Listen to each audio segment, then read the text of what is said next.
غادي نشوفو مدرب جزائري للمنتخب التنزاني شنو قال عن المغرب. تملك الأسلحة اللازمة لمواجهة المغرب، وهل تعتبر خسارتكم أمام المغرب في تصفيات كأس العالم حافزا إضافيا يعني من أجل الثأر؟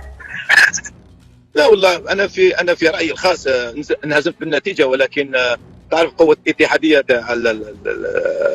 تاع واسمه المنافس تاعنا راهم قوه الان في افريقيا، قوه ضاربه يعني في كره القدم، فهمت. والانسان كل واحد وقته. احنا حبينا نلعبوا مثلا على الساعه 2 زوالا، نلعبونا هما على 10 تاع الليل ولا 8 تاع الليل. هما الان هم اللي هم يعني كما يقولوا راهم يسيروا في الامور تاع الكره تاع افريقيا. واش حاب نقول لك، انا نتبعوا، احنا من المتتبعين الان. هم الان يفرضوا انفسهم، فهمت.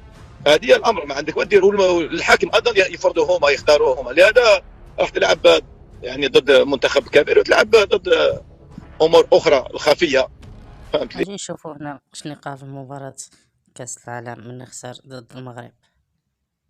يعني أدى مباراة جيدة. نتقبلوا هذه الهزيمة لأن لعبنا ضد منتخب عالمي، منتخب له نوعية لاعبين من طراز عالي، وحنا ان شاء الله نصحوا الاخطاء تاعنا ونحاولوا باش نكونوا يعني وراء هذه المنتخبات القويه. لما نتكلموا عن نوعيه لاعبين، الانسان يكون واقعي، تلعب ضد منتخب عالمي، يعني نصف نهائي كاس العالم، مش منتخب اي منتخب. هذا منتخب المغرب اللي ظهر وشرف الكره العربيه والافريقيه يعني في كاس العالم.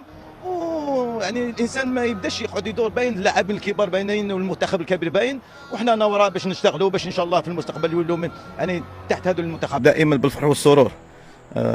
يعني حبيت برش نوجه رساله للاصدقاء والاحبه يعني كل في المغرب، باش نقول لهم ان شاء الله ربي يوفقنا الكل، كالمنتخب المغربي، المنتخب الجزائري، المنتخب التونسي ايضا. ان شاء الله تكون مربوحه علينا الكل هذه كاس افريقيا، وحنا نتعلموا مع الكبار كما نقولوا دائما، وان شاء الله ربي يسهل على كل واحد.